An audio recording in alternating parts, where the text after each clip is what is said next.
नमस्कार साथियों, मैं हूं दीनानाथ झा और आज के पॉडकास्ट में मैं एक ऐसे छात्र के बारे में चर्चा करना चाहूँगा जो बिहार के मधेपुरा के बहुत ही साधारण किसान परिवार से आते हैं और जिनका जीवन बहुत ही संघर्षपूर्ण तरीकों से बीता है कि कैसे एक लड़का जो संसाधनों का अभाव होने के बावजूद गांव में अपनी पढ़ाई पूरी करता है, फिर जब वो पटना आते हैं तो वहाँ पे कैसे वो जेल चले जाते हैं और बिहार के सबसे बड़े बेऊर जेल में 2-3 महीने तक रहते हैं वहाँ पे, फिर उस जेल से IIT तक का सफ़र तय करते हैं।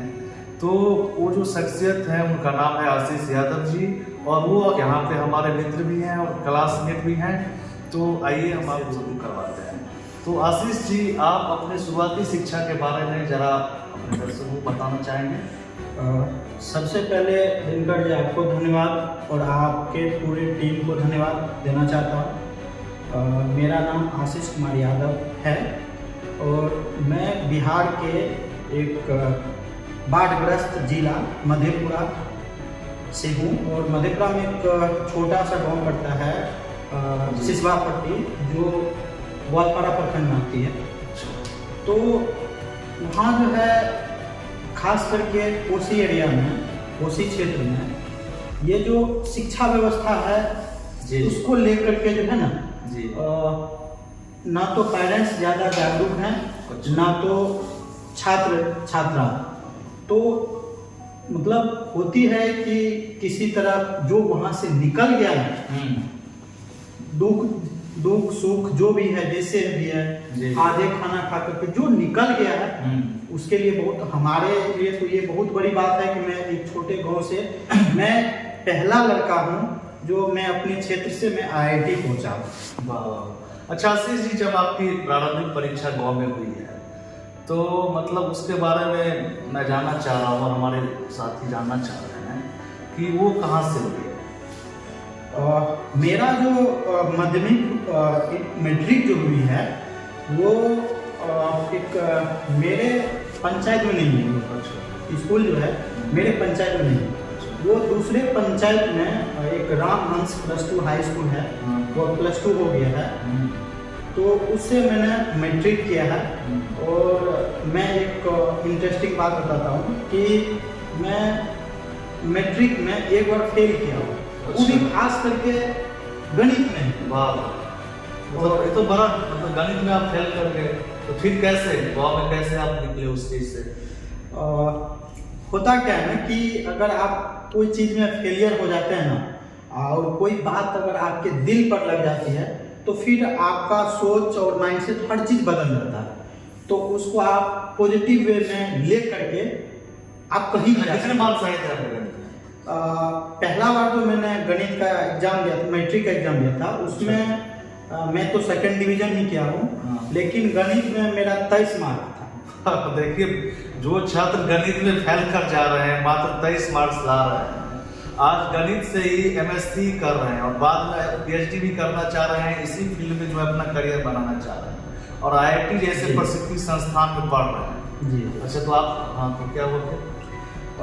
उसके बाद जो मैंने गणित में जैसे मेरे फेल कर गया, 30 मार्क्स होती है, 100 मार्क्स में से 30 मार्क्स लाना रहता है बिहार बोर्ड में, और मैंने हिंदी मीडियम ही पढ़ा है। अच्छा, तो 23 मार्क्स आया तो मैंने पढ़ाई छोड़ दिया। अच्छा, पढ़ने का मन ही नहीं करता था। वैसे भी मेरे गणित से बहुत ज़्यादा डर लगता था। लेकिन बाद में मैंने किसी तरह इसको ढाल बना करके मैं किसी तरह 12th में, जैसे होता नहीं है कि गाँव में 2-3 दोस्त को मैथमेटिक्स ले रहे हैं 11th-12th में, तो उसी के साथ साथ मैं भी जज्बात ना करके उसी के साथ मैंने गणित ले लिया। हाँ, अच्छा, तो आप जैसे 10वीं आप अपने गांव से किए, अच्छा, फिर 12वीं और आगे की पढ़ाई आप कहाँ से की? मैंने 12वीं जो है अपने क्षेत्र से पढ़ाई किया है। अच्छा। मुझे 12वीं में भी 11th जो होता है उसमें गणित मेरे को नहीं आती थी। अच्छा। और 10वीं का बात बता दो तो मैं सिर्फ 2 चैप्टर मेरे को थोड़ा बहुत आती थी, मेरे को कुछ भी नहीं आती थी। अच्छा, आपके जीवन से कुछ महत्वपूर्ण सवाल हैं जो, वैसे तो आप मेरे रूममेट ही हैं जी, तो आपके बारे में तो वैसे मुझे बहुत कुछ, मैं चाहता हूँ कि बहुत सारे हमारे जो दर्शक हमसे जुड़ेंगे उनको भी ये चीज़ें पता चलना चाहिए जी। इसमें एक सवाल ये था कि आप जब पटना आए थे यहाँ पे, जी, तो उस पटना में पटना का सफर कैसा रहा, जी। और फिर पटना में ये सुनने में आया कि आपको जेल हो गया था, वो जी। क्या प्रसंग था, उसके बारे में आप क्या कहना चाह रहे हैं? मैंने जब 12th करने के बाद 12वीं करने के बाद मैं वैसे तो मैं बहुत गरीब फैमिली से हूँ, जी जी। लेकिन फिर भी गार्जियन चाहते हैं कि जो किसी भी तरह अपना बच्चा पढ़े। सबका गार्जियन यही चाहते हैं कि अपना बच्चा किसी न किसी तरह वो कर्ज लेकर के या जमीन गिरवी रख करके किसी तरह न किसी। अच्छा, आपके पिताजी मतलब क्या करते थे?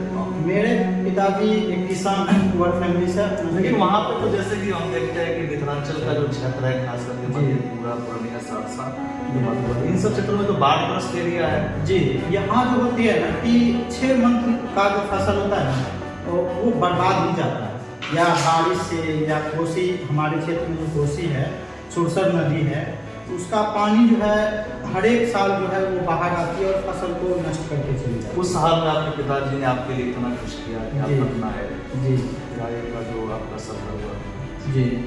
उसके बाद मैंने किसी तरह गार्जियन जो है अपना एफर्ट लगा करके मेरे को पटना भेजा। अच्छा। मैं पटना में ग्रेजुएशन का मैथमेटिक्स करने आया, जी। तो मैं भिखना पहाड़ी में रहा था पढ़ाई करने के लिए। अच्छा अच्छा तो मेरे को IIT के बारे में कुछ भी पता नहीं था। अच्छा अच्छा। हाँ, तो हुआ क्या ना कि एक कोई लड़का बताया कि IIT में जब ग्रेजुएशन कर रहा था, मेरे को मैथमेटिक्स कुछ भी समझ में नहीं आती थी। तो करता ये था कि मैं कुछ भी मतलब हो क्या रहा है ये भी कुछ भी समझ में नहीं आता। किसी तरह मैं एक नॉर्मल यूनिवर्सिटी से मैं ग्रेजुएशन कर रहा था, BN मंडल यूनिवर्सिटी, जो 4 साल में लगभग, आजकल जो है ना 11वां तो वैसे मैक्सिमम कॉलेज 4 साल, हाँ। लेकिन अब तो सुन रहे हैं थोड़ा बहुत सुधार हो रहा है वैसे। जब मैंने लास्ट ईयर मतलब 3rd ईयर में गया, तो मेरे को IIT के बारे में पता चला। मेरे को पहले से IIT के बारे में कुछ पता ही नहीं था, तो IIT के बारे में पता चला, तो मेरे को लगा कि मेरे को पढ़ना चाहिए। हुआ था क्या कि जब मैंने 3rd ईयर में जब गया तो पता चला कि IIT के बारे में, तो मेरा दोस्त जो था, एक मेरे साथ मेरे गाँव का ही है, रहता था, रोशन नाम उनका।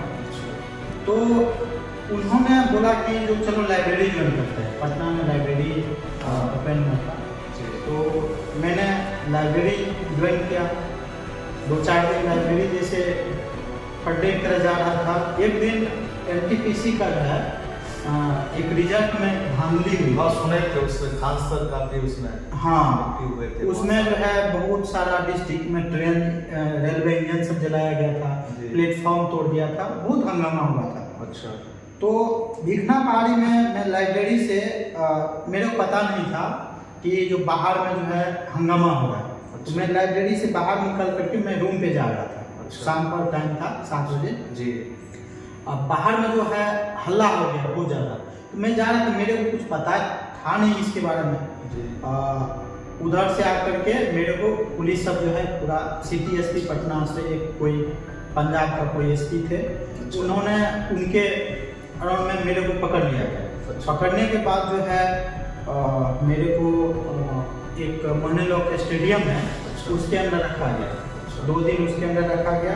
उसके बाद मेरे को फुलवारी शरीफ जेल जो है उसमें 14 दिन रखा। अच्छा, तो आप बताए नहीं कि आप कैसे शुरू हो जाएगा लाइब्रेरी? वहाँ पर क्या किया कि वो पुलिस वालों ने बोला कि मेरे को सेंट्रल गवर्नमेंट से वहाँ से ऑर्डर है पकड़ना ही है। तो तब सुनता नहीं था, जो स्टूडेंट टाइप दिखता था उनको उठा लेता था। अच्छा। हाँ, हॉस्टल से भी उठाया था उनको, वीडियो सब वायरल हुआ था। तो मेरे को 14 दिन तक जो है फुलवारी शरीफ जेल में रखा।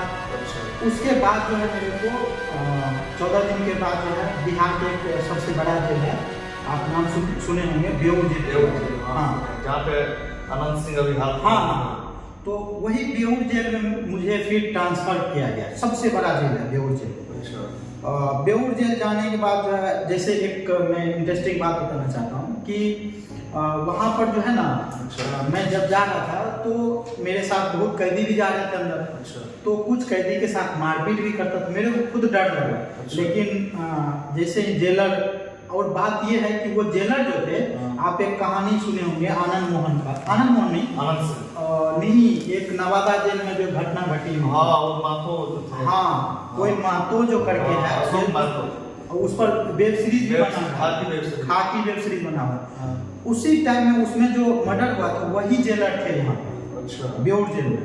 तो उन्होंने बोला कि जो कोई दिक्कत नहीं, उन्होंने हमारे प्रति जो स्टूडेंट थे उनके प्रति सहानुभूति दिए कि कोई दिक्कत नहीं है, सब सेफ है, आराम से रहो, मतलब सब कुछ दिए कि कोई दिक्कत नहीं रहेगा, मेरे अंडर में तुम यहाँ रहो, इस वार्ड में रहो, इसे शिफ्ट करवा दिया। उसके बाद जब मैं जेल चल गया, तो जेल में जैसे होता क्या है कि जैसे वैसे बेउर जो है वहाँ पे जो बड़े बड़े मतलब जो है ड्रग माफिया भी रहते हैं, बालू माफिया भी रहते हैं, और वो बहुत बड़ा मतलब हथियारों का एक मतलब गढ़ है, और सबसे बड़ा जेल भी है बिहार का।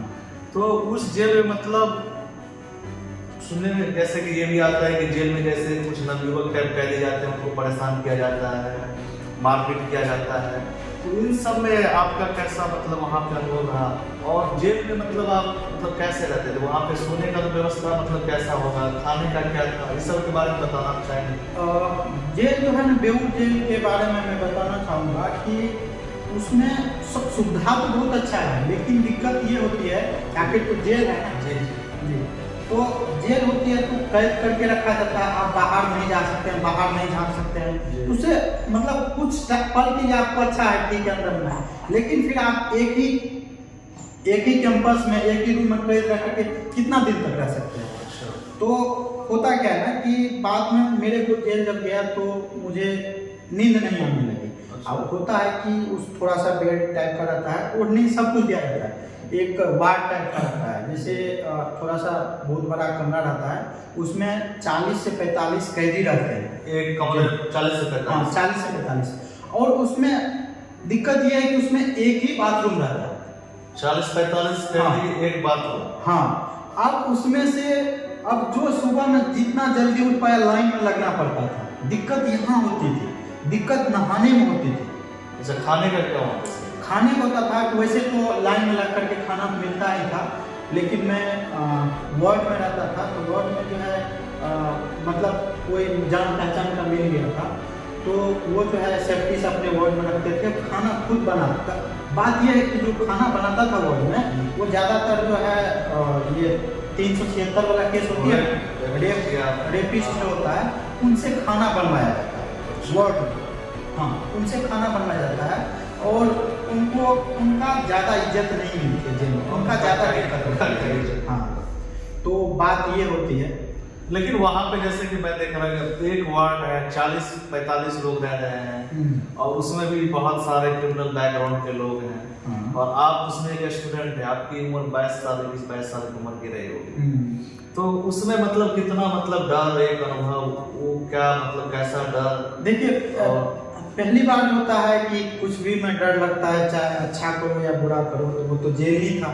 जी जी। तो वहाँ जाने का डर तो लगता है। मुझे ना कुछ दिन तक नींद ही नहीं आती थी रात में, नींद बड़ी मुश्किल से आती थी। अब बात यह है कि जेल के अंदर सब कुछ है, आप जिम जा सकते हैं, अखाड़ा है कुश्ती करने के लिए है, प्ले ग्राउंड है क्रिकेट खेलने के लिए। अच्छा, जेल में आपकी पढ़ाई मतलब कैसे थी? जैसे आपने बताया कि आप जब ग्रेजुएशन के 3rd ईयर में थे तो आप जैम के बारे में जान रहे थे, फिर जेल में कैसे ये सब हो पाया? मैं जब 4-5 दिन बेउर जेल में जब 4-5 दिन बीत गया, तो मुझे ना, मैं जब ग्राउंड में घूमने निकला तो मुझे एक झारखंड से कोई डीएम थे, उनका नाम मेरे को याद नहीं है, वो सीबीआई कोर्ट जाते थे, भी कोई केस में फंसा हुआ वो सीबीआई कोर्ट जाते थे। अच्छा।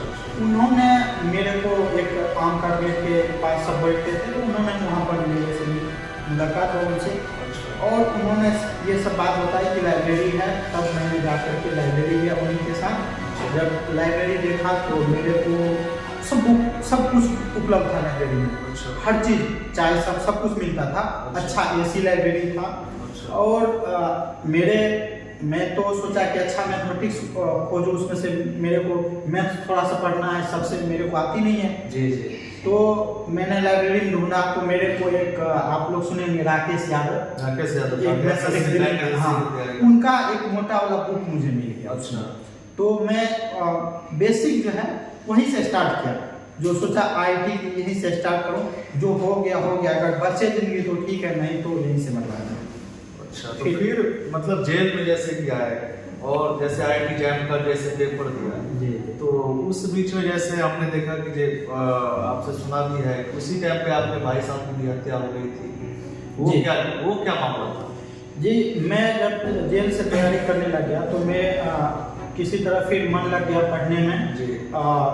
उसके बाद जेल में आप कितना दिन रहे? जेल में अप्रोक्स 3 मंथ के आसपास में रहा। अच्छा अच्छा। तो उसके बाद जो है मैंने जेल से जब बाहर निकला तो मेरा मेंटलिटी थोड़ा ठीक नहीं रहा। अच्छा। कि अब लाइफ बर्बाद हो गया।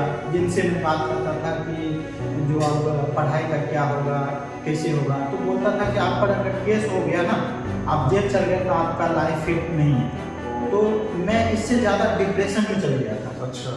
फिर 1 मंथ जेल से निकलने के बाद मैं पटना में कुछ दिन रहा। और पटना के बाद जो है मैं दिल्ली निकल गया पढ़ने के लिए। अब दिल्ली निकलना मतलब हमारे तरफ, हमारे गांव से बहुत बड़ी बात होती है। किसी को बड़े बड़े पैसा वाले अमीर जो है अपना बच्चा को नहीं भेज पाते हैं, पटना तक नहीं भेज पाते हैं, लेकिन हमारे फैमिली किसी तरह मेरे को दिल्ली तक भेजे पढ़ने के लिए। फिर दिल्ली गया मैं। बात है कि मुझे इंग्लिश आती भी नहीं थी कुछ भी, तो मैं क्लास में बैठता था ना, मेरे कुछ भी समझ में नहीं आता इंग्लिश। मैं कभी कभी रोने लगता था, फ्रस्ट्रेट हो जाता था। फिर एग्ज़ाम का जब समय आया, शायद 2-3 मंथ बचा होगा एग्ज़ाम को। तो मेरे घर में एक घटना घट गई। मैं लाइब्रेरी में था, मैं पढ़ाई कर रहा था और मेरा एक अंकल का लड़का है, उन्होंने मेरे को कॉल किया कि ऐसे ऐसे घटना घट गया। हुआ था कि मेरे भाई को गोली मार दिया था। अच्छा, गोली? हाँ, गोली मार दिया था। बिहार में तो ये सब घटना होती है। तो हाँ, बिहार में मतलब ऐसा, मतलब गोली मार दिया? हाँ, गोली मार दिया। ऐसा दोस्त, कोई पुरानी दुश्मनी ऐसा नहीं, दुश्मनी उससे कुछ था ही नहीं, उसको मरवा दिया गया। अच्छा। किसी दूसरे से पैसा ले करके उसको मरवा दिया गया। मतलब वो क्या थे, कोई सामाजिक काम करते थे या क्या, किस कारण से? हाँ, वो मतलब सामाजिक ही काम करते थे, किसी कुछ नहीं, अपना काम धंधा था, अपना जो भी है ट्रैक्टर पे रहता था, अपना काम धंधा करता था। तो उसमें जो है तो थोड़ा आपसे बड़े थे, छोटे? मेरे से जस्ट बड़े थे। हाँ, तो मेरे को कॉल किया। मैं लाइब्रेरी से ही, मैं बिना जूता का, मैं जैकेट का, मैंने वहीं से लाइब्रेरी से मैं रूम तक नहीं गया। मैं ट्रेन से पकड़ करके मैं दिल्ली से ट्रेन पकड़ा। और वहाँ पे पुलिस कार्रवाई समझ नहीं? मैं जब घर गया तो पुलिस सब जो है उतना ध्यान नहीं देता था। होता है कि अगर आप पैसा खा लेते हैं ना तो कोई कुछ सुनता नहीं। वहाँ पे तो बिहार में, जैसे कि मैं आपको बता दूं, वहाँ पे क्या होता है कि मैं बहुत ऐसे मामले को देखा हूँ जहाँ पे 307 जो अटेम्प्ट टू मर्डर का केस होता था और 302, उसमें आप 50,000 1 लाख रुपए दे के नाम अपना कटवा सकते हैं, आप पर कोई चार्जेस नहीं हो सकते। ये बात होती है कि गांव घर का घटना एक होती है कि अगर आप पढ़ रहे हैं, आप आगे बढ़ रहे हैं, तो आपको किसी न किसी तरह से आपके समाज में कोई न कोई इंसान ऐसा रहता है कि आपको पीछे खींचना चाहता है। आप ये बात में सुनने में आया कि बाद में जो है आपके ऊपर भी केस कर दिया गया था? हाँ, मेरे ऊपर जो है केस हुआ है। केस कर देता है, मतलब हो जाता है। कोई मैं दिल्ली में रहूँ फिर भी केस हो जाता है, मैं कहीं और रहूँ फिर भी मतलब जब केस हुआ था दिल्ली में तो उसमें? हाँ, एक समय जब मेरे पर केस हुआ था, नहीं उस समय मैं पटना में था जब केस हुआ था। मैं घर पे था नहीं, झगड़ा हुआ कहीं कुछ, वहाँ पर जब मेरा दे दिया। और उसमें बात यह है कि 307 का मेरे पर चार्ज लगा दिया और आर्म्स एक्ट का लग गया। तो बात ये होती है ना कि हर कोई जो आपको पीछे खींचना चाहता है।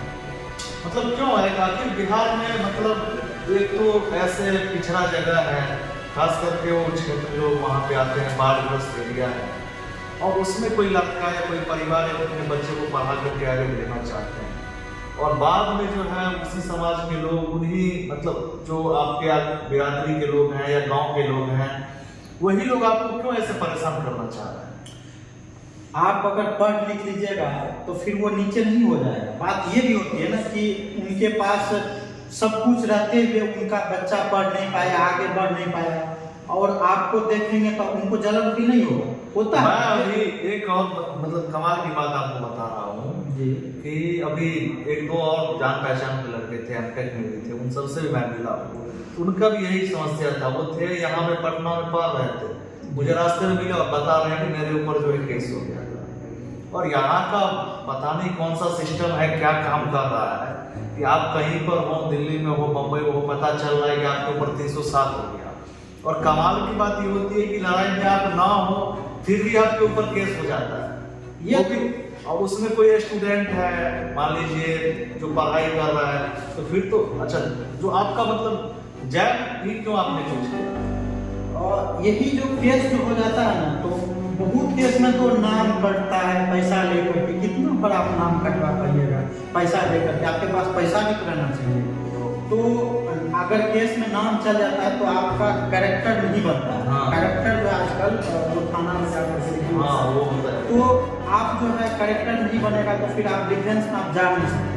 तो मेरे पास बस एक ही ऑप्शन था कि मैं असिस्टेंट प्रोफेसर बनूँ, PhD करूँ और उसके बाद अपने गाँव के लिए, अपने देश के लिए कुछ करूँ, मतलब अपनी फैमिली के लिए, सबके लिए। अच्छा, जो आपके क्षेत्र के जो नौजवान हैं, जो उनको आप क्या कहना चाहेंगे? देखिए आजकल के जो नौजवान हैं ना गाँव घर में, वो पूरी तरह से या तो कोई पॉलिटिकल से या कहीं और कहीं नशेबाजी में भटक गए। तो उनको जो है ना एक रास्ता दिखाने वाला नहीं है, सब एक दूसरे को भटकाने में लगे हुए हैं। तो उनको जो है किसी तरह अब उनको अपना शिक्षा पर, पढ़ाई पर ध्यान देना चाहिए, ना पॉलिटिकल पर। सब कुछ बर्बाद हो जाता है। अगर आप कुछ नहीं है ना तो आपको कोई पूछने वाला नहीं मिलता है। और पढ़ाई करें कहाँ? अब अच्छी स्कूल है नहीं, मास्टर साहब क्लास टाइम पे आ नहीं रहे हैं, तो बच्चा पढ़ने का ये भी तो सवाल उठता है। देखिए अभी तो फिलहाल BPSC जब से जॉब निकाला है टीचर का, तो अभी सब टीचर जो एक्टिव मोड में आ गया। तो अभी पढ़ाई स्कूल में भी होती है, बेहतर पढ़ाई होती है, लेकिन बेहतर पढ़ाई करने के लिए आजकल जो बहुत सुविधा है। आप ऑनलाइन पढ़ सकते हैं, सस्ता कोर्स लेकर के पढ़ सकते हैं, इसमें कोई नहीं। अगर आप जैसे कि एक निकला तो एक वही अगर एक देख करके एक दूसरे को देख करके ही आगे निकल सकता है। तो धीरे धीरे मैं भी उस पर काम करने जा रहा हूँ कि मैं सोच रहा हूँ कि गाँव भर के लिए कुछ करूँ। तो मैं अपना जितना बच्चा उनको मैं फ्री सुविधा शिक्षा देना चाहता हूँ। मैं जब भी जाऊँ तो मैं जितना जो भी नॉलेज है कि क्या करना है, डायरेक्शन सही देना, मैं अपना देने का काम करूँगा। बहुत बहुत धन्यवाद आशीष जी, आपने अपना समय हमें दिया जी। और आप ऐसे ही आगे बढ़ते रहिए और बहुत अच्छा कीजिए अपने गांव के लिए, समाज के लिए। इन्हीं बातों के साथ जी।